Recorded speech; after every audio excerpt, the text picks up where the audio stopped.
This is Mike for Working Class Thoughts. This is part 2 of the Tupac series. So, we're going to look at some conspiracy theories around Tupac's death that's out there. So, the first angle is to look at is Suge Knight claims he paid an astonishing $3 million for Tupac's cremation the day after his death. However, the man who was to carry out the process disappeared. He has never been found to this day. There are many inconsistencies in the process of the cremation process. One is Tupac's Social Security number was not registered in the official death index, which is actually against the law. The second angle to look at is the name Machiavelli itself, which was Tupac's hint in plain sight of faking his death, or his plan to. The third angle to look at is Tupac is still alive in Cuba. It has long been rumored, however, the theory got new light when a video on YouTube gained 2 million views on YouTube showed Suge Knight joking around with a man that looks like Tupac while he was vacationing in Cuba. Keep in mind, though, the video only shows the back of Tupac's head. Actually, watch, it's kind of grainy, too. So, Suge Knight, this is another angle to look at, plotted the murder himself due to Tupac wanting out of death row to focus on his acting career and his own recording label. And we're going to look at that in a little bit. The fifth angle to look at is the FBI killed both Tupac and Biggie to end violent rap culture. However, this has never been proven. We might look into that.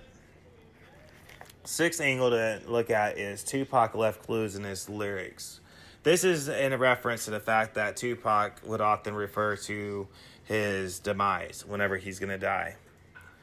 The Notorious B.I.G. and Sean Puffy Combs reportedly offered Keefe D a total of $1 million to kill Tupac. The other theory, I'm not going to get into that one actually. Another theory is Snoop Dogg knew about the Crips wanting to kill Tupac, as well as he had the ability to stop it with his Crip connections. However, he chose not because of Tupac beefing with Snoop Dogg at the time. I might look into that one in a little bit. Keefe D himself, notorious Crips gang member, confessed to being involved in the murder during an interview on Netflix series called Unsolved: The Tupac and Biggie Murders. He claimed to be the only one alive who really fight on the murder. He confessed to being in the car with the shooter. He said he could not name the shooter due to street rules. He is the uncle of Orlando Brown as well. I would highly suggest you look into Keefe D as well if you're somebody that's trying to look into the death of Tupac. You need to look into Keefe D, for real. Suge Knight. Tupac was planning to leave death row in order to launch his own recording label. He also owed death row over $3 million. Tupac, this theory suggests that Suge Knight could still make money off of Tupac's music even if he was dead. So you'd rather dead than alive is what that theory suggests. So, and here's some reasons why people say he would want to fake his death. So, the first one was he was facing a long, hefty prison sentence. Another reason is he owed more than he had whenever he was broke. And this theory has been proven to be true, as well as that first one was. The third one is he wanted out of Death Row Records to start his own label, which is true, is verified as well. Fourth is he bought an uncharted island off the coast of LA that no one is allowed on except for his mother, Snoop Dogg, and certain members and people that he allowed. However, being broke at the time of his death kind of disproves this. Because even if Suge Knight did buy that for him through the death row or whatever, his album sales, whatever, he would still have to give that up. That's what I'm saying. So, the fifth way to look at this is connections to Cuba and Africa. He has been spotted all over with body doubles. So, we're going to look into some of these. So, all right, first and foremost, let me say this. That Tupac stated that they would have to kill him before they lock him back up. And as I said, he was facing numerous felony charges, so he'd have to go back to prison. Towards the end of his demise, he was trying to start his own record label as well. He also wanted to focus on his acting career. And he wanted out of Death Row Records. He also owed Death Row Records a shit ton of money at the time of his death, like the research material stated. You got to keep that in mind as well. And Snoop Dogg's involvement, what they were saying about the Crip thing, is because Orlando Brown being a Crip, and the fact that they had called and said that they wanted to hurt Tupac, and the Vegas cops said they were understaffed and couldn't deal with that at that time. And Snoop Dogg and Tupac was beefing at the time. This is actually verified. Snoop Dogg and Tupac was beefing at the time of his death. You know what I mean? In fact, there was even an interview where Snoop Dogg stated that he was worried that Tupac was going to try to kill him on a flight home. Like Snoop Dogg had reportedly, Tupac had sent somebody to get some bud and sent to ask for Snoop. And Snoop said, "Tell Pac to come get it himself," and he said, "Nah, man, I got to get it to him," and Snoop said that he went over to go talk to him, and Pac just turned his back on him, wouldn't even talk to him. You know what I'm saying? And that was like the last conversation he had with them, actually, in a physical form. So I want you to keep that in mind.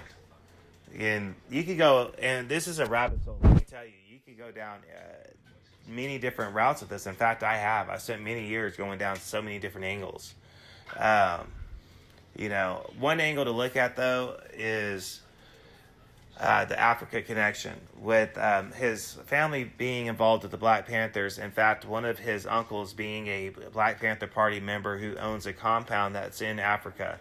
This compound so happens to have a recording studio in it and other things for the community, for the youth that's around in that village. And it's also guarded by an army that is so called the Tupac Army. And that army didn't form until 1996. They wear Tupac shirts and have like bandanas and stuff on it. Patrol with assault rifles and that kind of normal thing. And his aunt was wanted by the FBI and was in Cuba as well.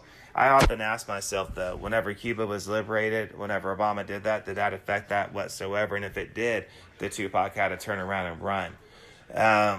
Another great thing to look at is there's a guy that has a YouTube channel. He claims to be an ex-CIA operative and said that he is responsible for helping Tupac plan his escape and faking his death, and that he could be killed for revealing all this. And now these videos were posted a couple years back.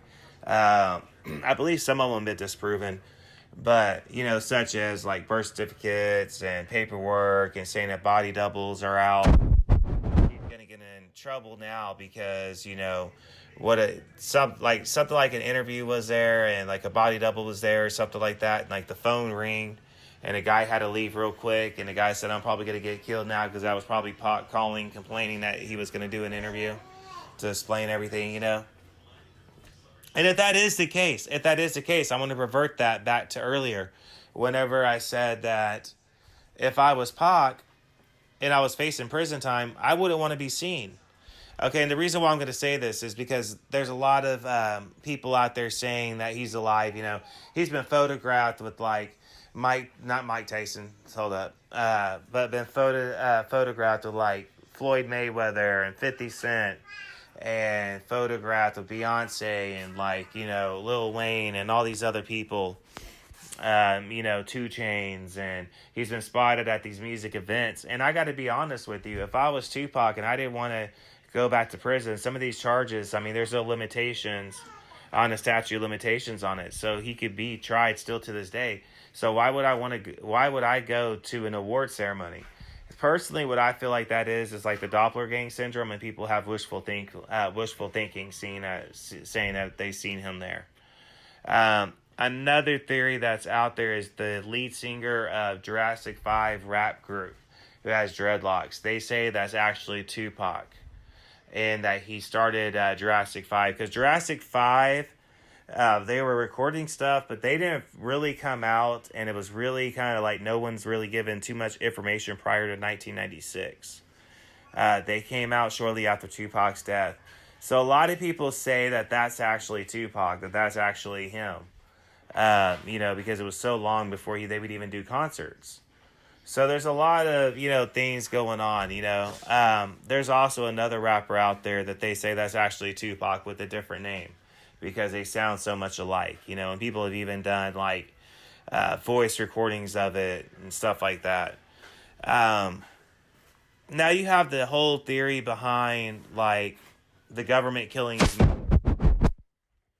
and other things, because Tupac even stated whenever he was alive that the government wants to kill me because of my bloodline, because there's so many Panthers in my bloodline that they want to kill me. Tupac always stated that. And Tupac's mother died on her way back from Mexico. She was actually retrieving money from a bank account that she had in Mexico. And it's rumored that she had died with suspicious reasons on her way back from Mexico. And here's another interesting thing to state. Tupac was a mama's boy, all right? I don't mean that in a bad way. I'm not saying that in a weak way. He was not weak by any means. That's not what I'm saying. What I'm saying was he was a diehard, I love my mama type of boy, And if there's one thing he would not miss, it would be his mother's funeral. So quickly, you had this guy that looked like a body double that was up, and he said, look, that's Tupac sitting in the car all the way in a row, like way off yonder looking. And I was like, man, if that's Pac, he would have been right there. There's no way he would miss his mother's funeral. There's just no way. You know what I'm saying? There's just no way that would happen. He was too loyal to his mother for that to happen, okay? I'm just going to throw that out there. And as far as recordings go, people saying if he's alive, then how is he releasing all this recording? I want you to keep in mind of something, that there was a rapper that stated that Tupac basically, it was Snoop Dogg. There was an interview he did where he stated, man, Tupac's work ethic was like nothing else. He said, if there's one thing he taught me, it was to have a work ethic. He said, man, he would get up, start recording something, go work out. Oh, no, he said he'll start recording something, smoke, start recording something, go work out, come back, record something, smoke. He was like, work out, record, smoke, work out, record. He's just go. And he said that's just how Pac was. He lived in that recording studio. So I want you to keep in mind of that whenever I state this. Tupac had enough recording out there that Suge Knight was able to release, I believe it was like 2 or 3 more albums, and he even released a couple other albums with other, basically remixes of other songs that were recorded, trying to keep his label alive, till he found somebody. I'm not going to get into those type of things yet. But anyways, so he had enough recording to last, My belief is, since I seen an interview, I believe it was with Preem Shakur, when he was crying, saying, Tupac came up to me before the Vegas fight and said, hey, I need you to release this time of day. I need you to release this time. And I need you to release this at this point. I need you to release this on this day. Like, he said very specific days and times that he wanted it released. You know what I'm saying? So, and that was just writings that he was talking about, okay? We're not even talking about, what's reported, quote unquote, recordings, okay? I believe that he did get out a lot of material to people in his inner circle. That way they could have money to last them in case of his demise. You know what I'm saying? I do believe that. I don't think he's still alive. I think there's just a lot of people, and this is another thing I want to state. A lot of people are doing remixes. What they're doing is they're using different recording programs. I'm out of the time period of my life to be familiar with it, but back in the day, we would have called it Fruity Loops. But there's a lot of different programs, and what they're doing is you could take the Tupac's voice or keywords or whatever he's saying, and then you could loop that in to another part of the song, and that will create a whole nother song, because you're taking different words and you're putting them together. So you're basically creating a new song with those words. Do you get what I'm saying? So there is a lot of that stuff going on as well that a lot of people don't want to acknowledge, because you're just a diehard fan, and trust me, I am one too. There's one person I never want to see pass away. It would be Tupac Amor Shakur. You know what I mean? Honestly, I really do believe that. So basically what I'm getting at is Suge Knight, being the way Suge Knight was, his personality,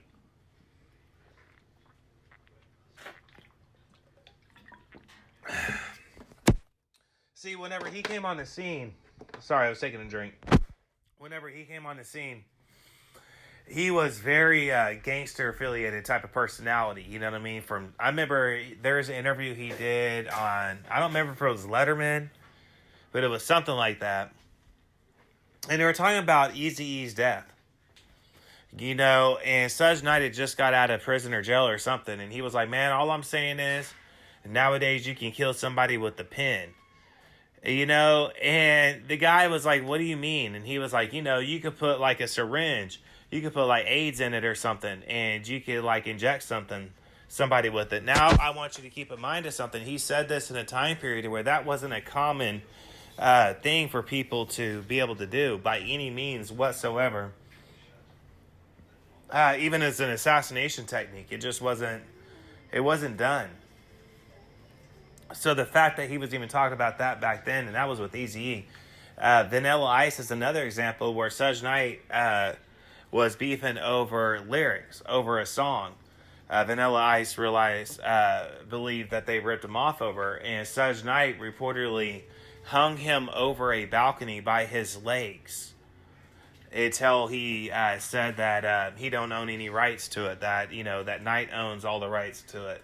So Knight was very much this way from Jump Street. You know what I'm saying? That's one of the things that Tupac loved about him, actually, was that he was just so gung-ho, just, that's just it. He loved that about him. And that's just to be perfectly blunt and honest with you. That's just one of the things Tupac frequently stated. I'm going to ride with my thug army, you know what I mean? And that's what he was about. I also want you to keep in mind that a lot of people seem to forget this. I want to say it was 95. Could have been 96. He was in New York, and they were trying to start East Coast Death Row East Coast.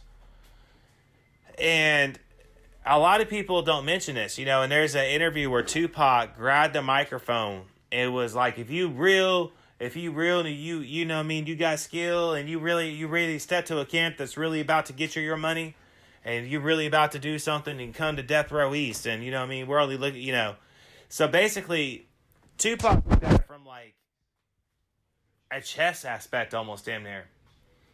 You know what I mean? Like, he was just a strategist.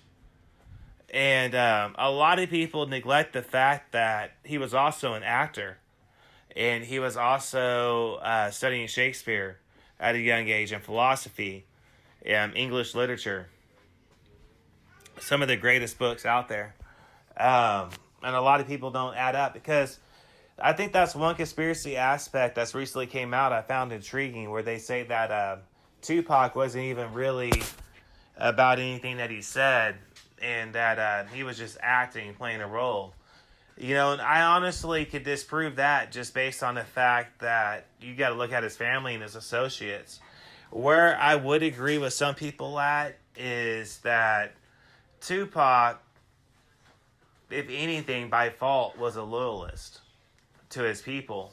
And I think that was a downfall for him. I believe that whenever he started falling in with Suge Knight, and Suge Knight having Pyru blood connections, and the fact that Suge, that he rolled with that, I believe was part of his demise. You know what I'm saying? There was a rapper that Tupac was friends with that's affiliated with Tretch from Naughty by Nature, that said that Tupac's biggest mistake was trying to be a gangster when he wasn't one.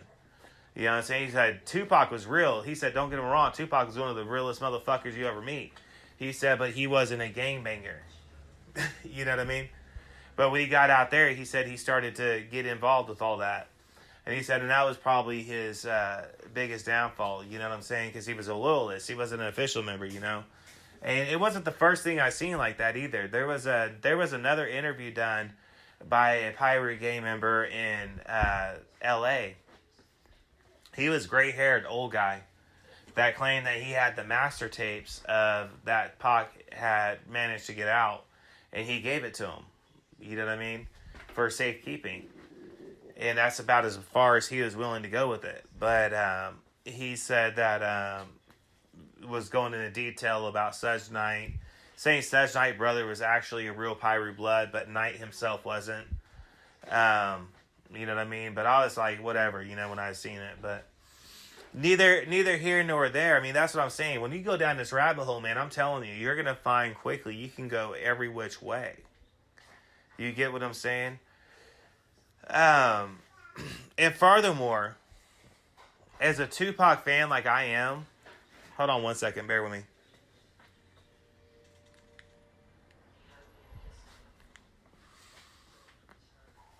Like being a Tupac fan like I am, it's hard for me to picture him turning tail with his tail between his legs and running. You know what I'm saying? I think he went out just the way he went out. My thing is, I believe Suge Knight is the one that orchestrated the whole thing. I mean, I believe because it had to be a professional assassin. This wasn't a run-in-a-day gang member shooting. I don't believe Orlando Brown did the shooting whatsoever, to be perfectly honest with you.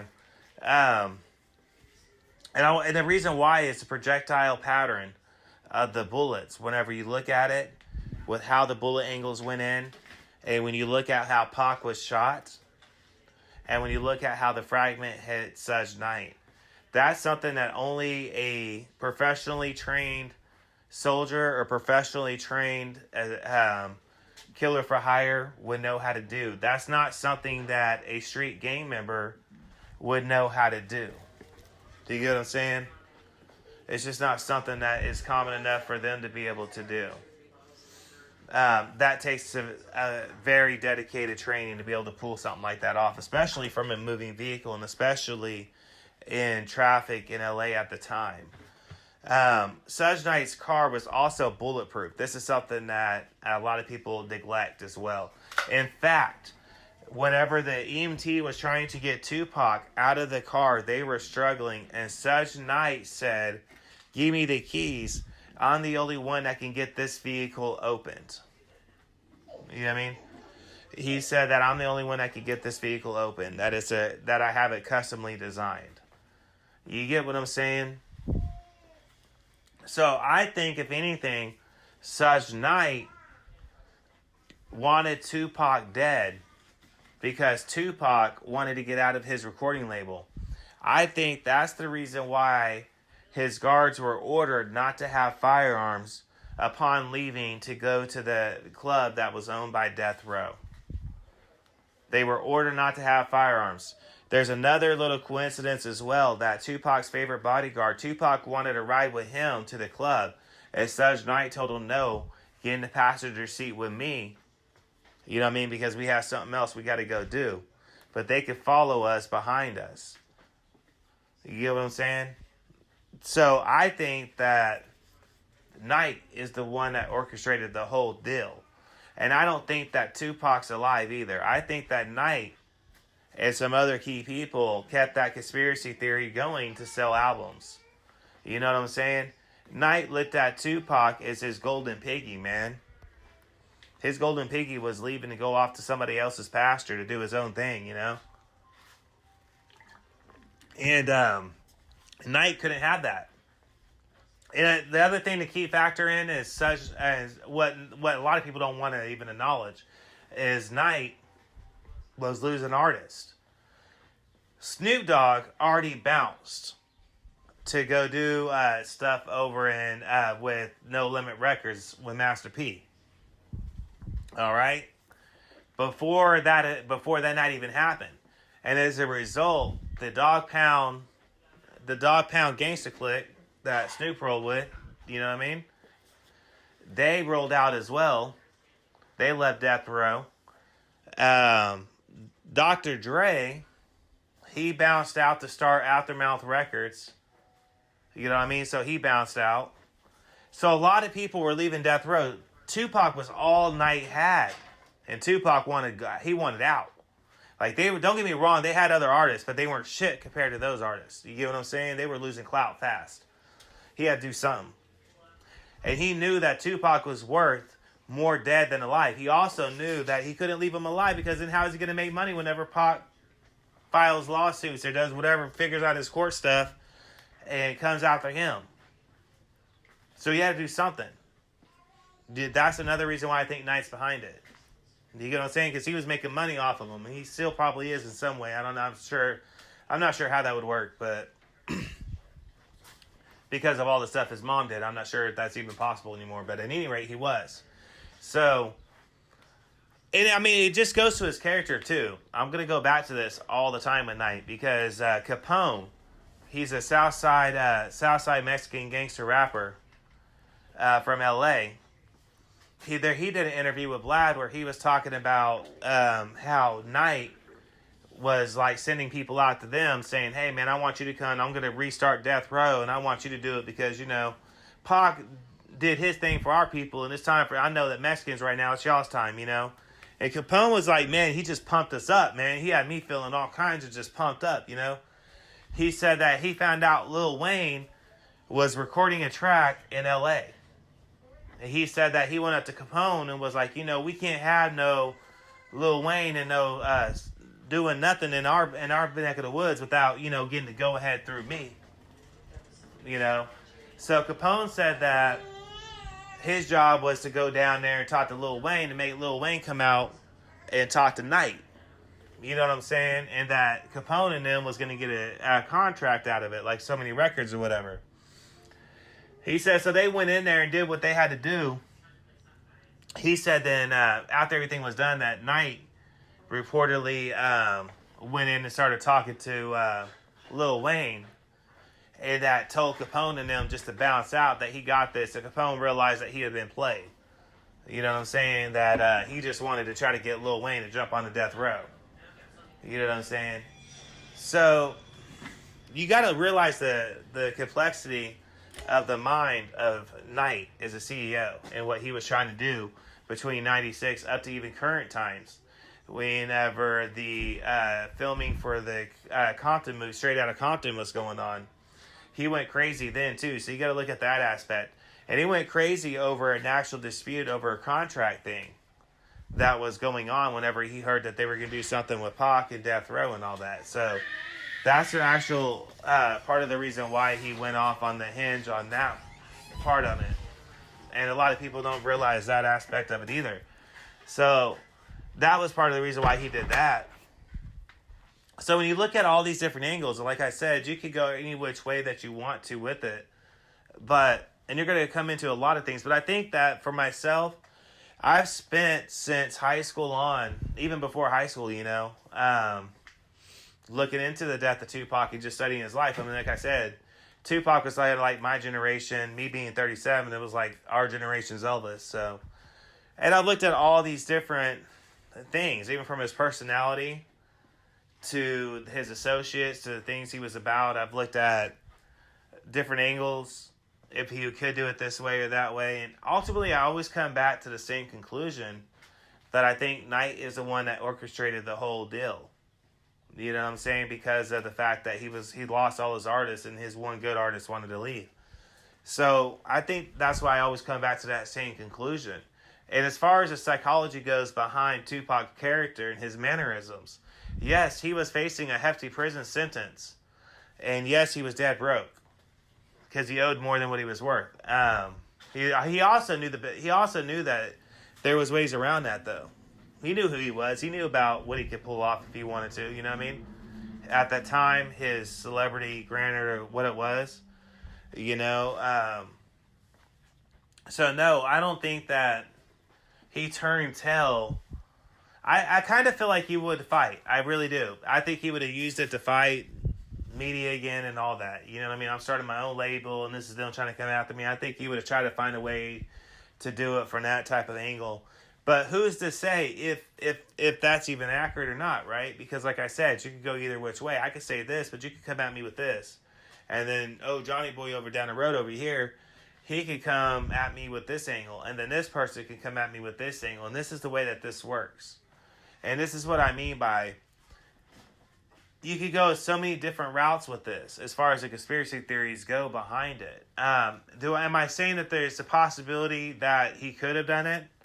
Yeah, I do. I do think there's a possibility he could have done it. If there's anybody that could pull it off with faking his death, it would have been Pac and Knight been able to pull that off. However, based on the information that's came out about the time period between Knight, Snoop Dogg, and Tupac Shakur, and the time period between Tupac Shakur's business plans that he wanted to start and the current time period and the frame period of the current time of Knight losing all his artists and his one moneymaker wanting to jump ship.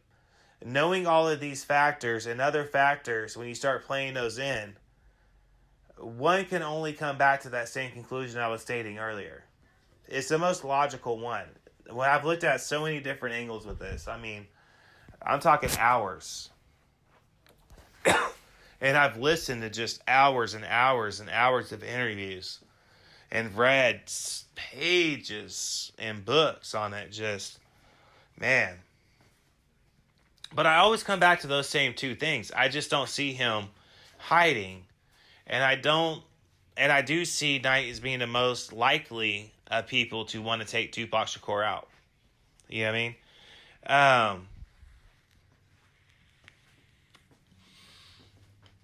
And a lot of people will say the government are the ones that took him out. That is something that does happen. A lot of people will go down that rabbit hole of, hey, man, the government took him out because they wanted to do this and that.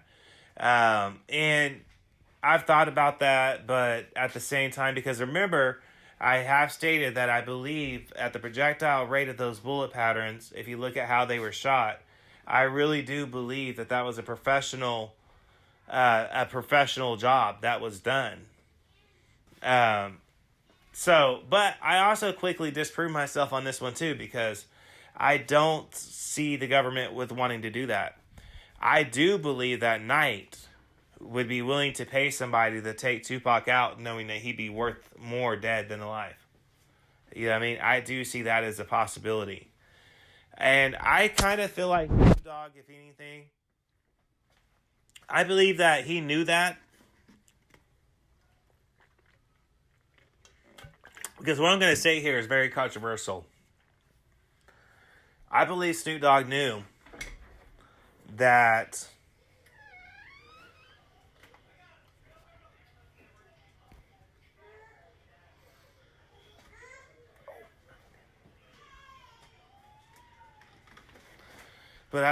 Snoop Dogg knew that Knight would be willing to take Pac out. But I believe that Snoop Dogg couldn't get the message to Tupac because Tupac and Snoop Dogg weren't fighting. If you remember earlier in this segment, whenever I said that there was an ongoing feud that Snoop Dogg talked about, remember the last conversation they had? I believe that Snoop Dogg knew and wanted to tell Pac, but I believe Pac didn't want to listen to anything Tupac had to say. And there's another interview out there when you look at his mother, she was crying and talking about the time that Tupac died. And you see, it's legit tears. And she said, Snoop came in and said that he wanted to say his last words to him, show him respect. And, at this time, he was still in life support. And she said that Snoop Dogg leaned down and whispered in Pac's ear. And nobody knows what was said. The Snoop Dogg stated that he basically was just making amends and making sure everything was right between him and what he called his brother. Now, knowing the complexity of the situation at the time, I do believe that it is highly feasible that Snoop Dogg could have stopped this whole thing if Tupac was willing to talk to Snoop Dogg. I believe that's why Snoop Dogg was trying to talk to Pac on the plane, that last conversation that Snoop and Tupac had. They keep going back to that over and over again. I've watched 3 documentaries that come out, and they revert back to that same conversation that Snoop Dogg and Tupac had, which was whenever Tupac refused to talk to him, and Snoop wanted to talk to him desperately. And I believe because they were talking about going to Vegas, that fight. And I think that was what he was trying to do. I do think that there is a chance that Snoop Dogg was trying to warn Pac, but I don't think that Pac wanted to... he didn't talk to Snoop Dogg because Snoop Dogg, again, he was leaving death row. And you remember earlier when I talked about Tupac being a loyalist. He was a loyal type of person. Tupac was the type of person that He looked at people in general like this. If you part of my team, I'm going to ride with you. It don't matter if you're right. It don't matter if you're wrong. You're my team. I'm going to ride with you. That's how Tupac was. So when Snoop Dogg said, I got to bounce, Tupac refused to talk to Snoop Dogg because he left the camp. That was that personality dynamic. I want you to keep that in mind. And I want to refer back to something else too. Dr. Dre, whenever he left Death Row, I mean, Pac was relentless on Dr. Dre. Now, this is due to a lot of different things. In fact, just recently I came across a new interview that came out that stated how at the recording studio, Pac was extremely rude and aggressive towards Dr. Dre. And Dr. Dre supposedly could not stand Tupac. Hated him. And didn't even want him to sign him. You know? Knight had told Tupac this. So Tupac just went in on Dre until he left. You know? And again, Tupac was being a loyal person. He looked at it like he was being loyal to Knight in the camp. You know what I'm saying? That this dude was a sabotager. You know, he bounced camp. He betrayed him. He left, so he betrayed him. So that's how Pac looked at it. And I think all of these are factors into his demise. But I don't think these are factors that a lot of people focus on.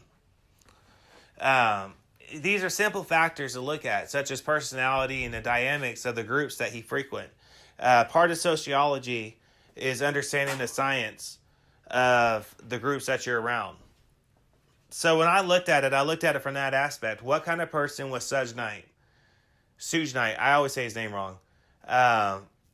What kind of person was Knight? Personality-wise. And what kind of personality was Knight?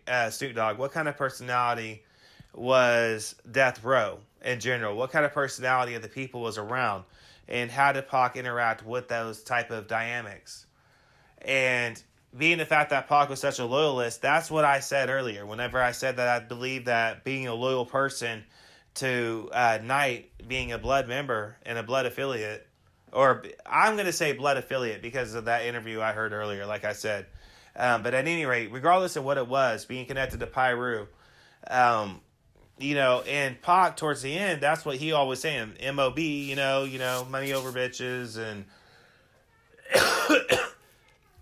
Pac started supporting the Bloods, and that all happened shortly in that time period, very short time period before his demise. And that was all him being loyal to him. And I think that was part of the whole issue. And like I said before, I'm starting to get to the end of the time for the segment, but I want to go back to that same thing. Keep in mind of the aspect. Picture Knight being somebody we know from countless times. He was very aggressive in business meetings and very aggressive at getting contracts. And Pac owed Knight money. And Pac's sitting here going, nah, man, I'm going to start my own record label. Like I said, I think that Knight was behind it. I really do. Because I think that, you know, he looked at Pac sadly and simply as a dollar sign. And that dollar sign was getting ready to bounce out and start his own thing. And if he started his own thing, he would have quickly been able to have enough money. I want people to realize this. If Pac was to start off his own record label that night, you know, if he would have lived and he started his own record label, he would have had enough money to pay off his debt to Death Row, had enough money to pay for the legal fees to court that he was facing, and had enough money for anything else he needed. Knight knew it, and so did the prosecutors. So all these people knew it, and Pac knew it too. So that's another reason why I don't believe that he would have, chose to die. I don't think that's an option for him. I don't think that he would have hit either. You know what I mean? I think he would have attacked Knight the same way that everybody else that attacked anybody that Pac cared about, because Pac was a loyalist. You know what I mean? If Pac was going to jump ship and Knight tried to attack Pac, Pac would come back at Knight ruthless with every bit of strength that he had, and Knight knew it. And anybody Knight was associated with, It would have been, victim by circumstance. Pac and his entourage would have attacked every single person. And Knight knew that because that was the type of person that Pac was. He was a loyalist. You know what I mean? By fault. Didn't matter. That's just the way he was. So the only way in Knight's version, the only way in Knight's eyes to be able to accomplish any of this is to make money off of somebody who's already dead. I think it's as simple as that. But I think us as fans feel the need to wish that he was still alive. The same way that people that grew up in the same time period when Elvis was walking around, I believe that's why so many of them believe he's alive. It's kind of like our icon is dead and we just can't let go. You know what I mean? We want to believe they're still doing their thing. And that's human nature. We want to believe that the people that we care about so deeply, that artists and entertainers, our favorite people, we want to picture them still alive. And I believe that's what's happened with this one. It's just an interesting case, though, because there's some, like I said, if you go down this rabbit hole, I spent a great number of years going down this rabbit hole off and on, and it's very easy to go farther and farther down. But like I said before, in the first episode and in the second part of this episode, I believe the truth is a lot more simpler than what people want to realize, because we want to make it more sensational than what it is. You know what I mean? We don't want to believe that it was so simple as Knight killing Pac.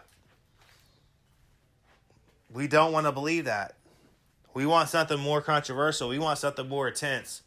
You know what I mean? We want to believe that this young Crip gang member could pull off one of the most amazing assassination attempts in the U.S. history. And we want to believe that one of the most biggest and bigger than lifetime figures at the time could have pulled off getting out of the hospital without nobody knowing. And not just any hospital. One of the most busiest hospitals in North America. Without anybody realizing and anybody knowing. You know what I mean? We want to believe this.